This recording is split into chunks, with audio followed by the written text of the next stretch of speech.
여기 건물이 예쁘고 좋아요. 근데 동생은 여기가 지옥 같았을 것 같아요.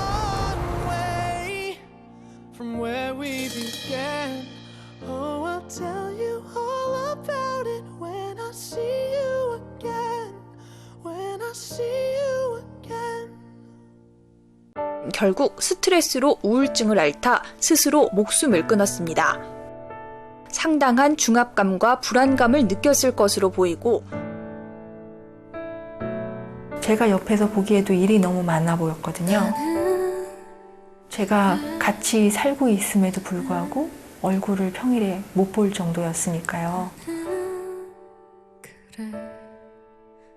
동생이 마지막에 친구한테 남긴 말이 내 앞날이 깜깜해 라는 말이었거든요.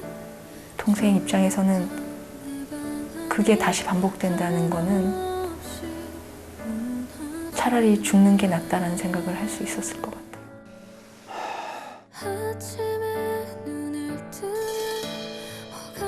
그날은 12월 2일이고요. 그날 아침에 동생이 제 앞에서 대성통곡하면서 울어요. 울면서 일이 너무 많고 자기의 상사가 동생한테 잠을 좀 자고 일을 하라고, 눈에 초점이 없어서 일이 안 되는 것 같다고 그런 식으로 얘기를 했대요. 저는 그걸 보고 정말 너무 화가 났어서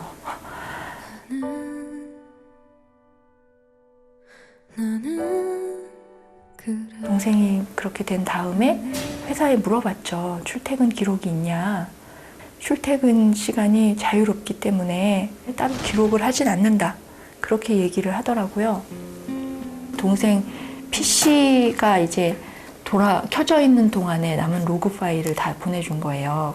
이렇게 966장에 인쇄로 해서. 인쇄해서 준다는 게 보지 말라는 거잖아요, 이거는. 동생이 그날 무슨 일을 했는지 전혀 알 수가 없잖아요. 이런 식으로 줬다는 거는 그냥 저희를 우롱하는 처사라고 밖에 보여지지가 않아요. 너무 불합리한 상황들이 많은 거예요.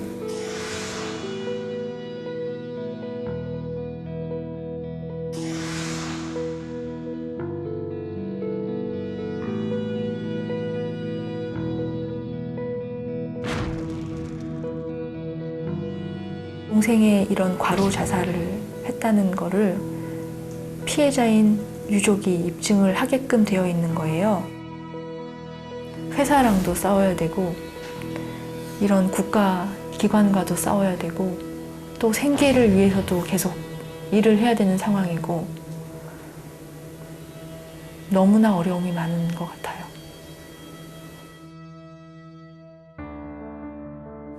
과로나 야근에 시달리면서 왜 퇴사를 하지 않으셨어요? 라는 질문들을 많이 하시잖아요. 근데 그거는 사실 피해자한테 책임을 전가하는 거고요.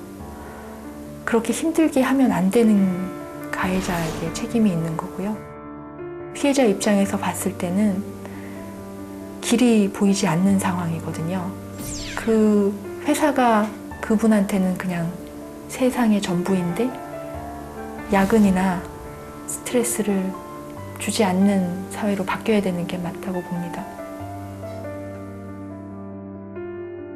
저는 지금도 생각하거든요.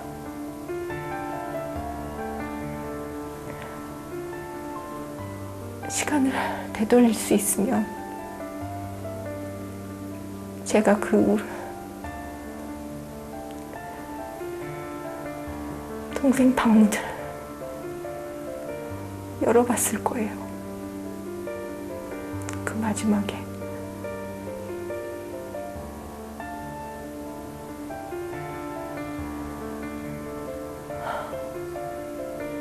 동생이 우는 거를 못 봤어요.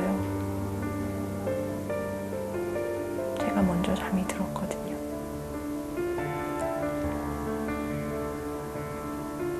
야근은 없앨 수 있고 그렇게 해야 된다고 생각을 하고요.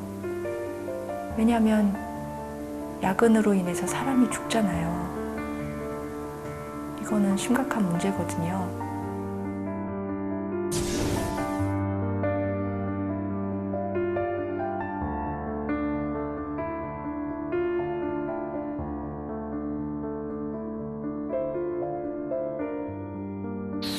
저희 의원실을 찾아왔었어요. 아, 예. 아, 이제, 잘 알고 계시는군요. 2016년도에 우리나라 최대 그 게임 업계인 넷마블이라고 하는 네네네네. 곳에 그때 청년 노동자들 3명이 돌연사하는 일이 있었습니다. 이런 크런치 모드 정말 막 집에 못 가고 2박 3일씩 잠 한숨 안 자고 일을 하다가 이제 사람이 죽었다라는 거를 알게 됐고, 그리고 나서 넷마블에서는 더 이상 밤에 그런 장시간 야근을 시키지 않도록 그렇게 되었습니다. 근데 이 언니분이 얘기를 하는데, 저는 넷마블 노동자인데 우리 회사는 더 이상 이제 밤에 야근을 하지 않는다. 근데 내 동생은 나와 똑같은 상황에서 일을 하다가 이제 죽게 됐다라고 얘기를 하면서, 그 순간 진짜 막 이 대한민국 과로사회라고 하는 것이 가족 전체의 이 모든 공동체가 막 다 붕괴되는 것 같고, 회사 하나를 해결한다고 해결되는 게 아니구나. 또 다른 곳에서 내 동생이 저렇게도 죽을 수 있구나. 돌아가신 분은 말이 없고, 제가 또 살아남아서 이런 목소리를 내야 된다는 생각에 제가 과로사 예방센터라는 단체에서 활동을 하고 있습니다. 그래서 내용을 어느 정도 들어서 알고 있는데, 우선 고인분께서는 돌아가시기 전에 노동부에 근로감독을 요청을 했었고요. 근데 그 당시 노동부에서 한 답변이 굉장히 대단히 어이없었던 게, 올해 할당량이 다 찼기 때문에 더 이상 나갈 수가 없다. 이런 식으로 답변을 했었습니다. 이거는 한마디로 경찰이 살인사건이 일어나는데 올해 실적 다 채웠으니까 우린 모르겠다. 이거하고 다를 게 없거든요.